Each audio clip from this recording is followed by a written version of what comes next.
State and local leaders in Portland, Oregon are calling for federal agents sent in response to weeks of protest to leave the city. Those protests were first sparked by the police killing of George Floyd.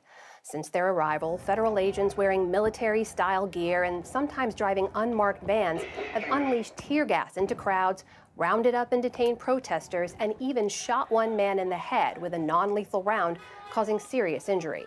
Their presence and their tactics have raised questions about the use of federal agencies to police cities, even when local authorities don't want them there.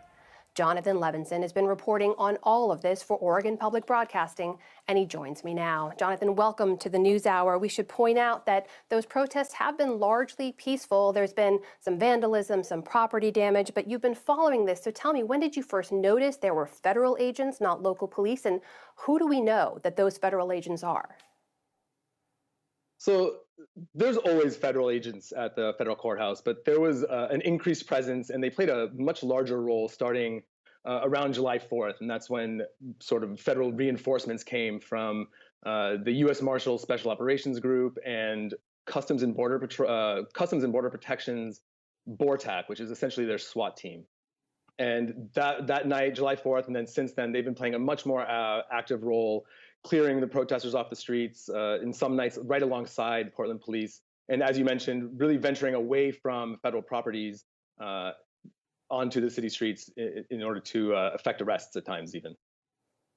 And there have been a lot of questions around who those men are in camouflage. Do we now know who those agents are, what agency they're from?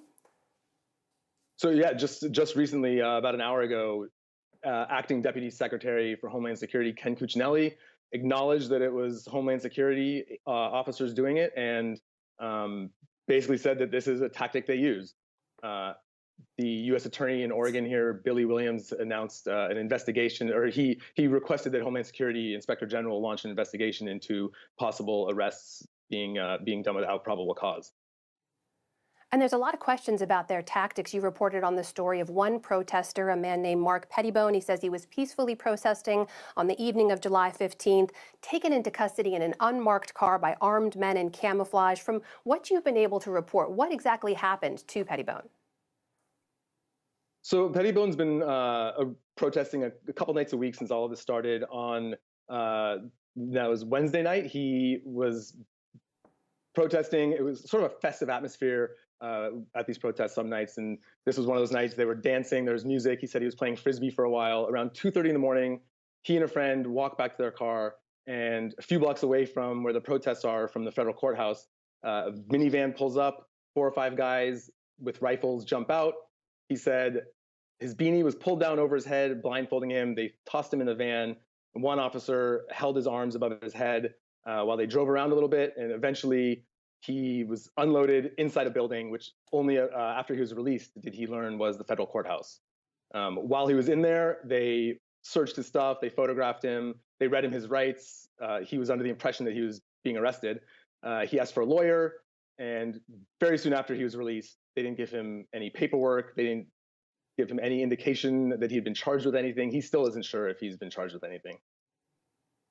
Jonathan, less than a minute left. We should remind people, as we mentioned earlier, that city and state officials say they don't want these federal agents there. You've been in touch with the agencies. What are they telling you about their presence?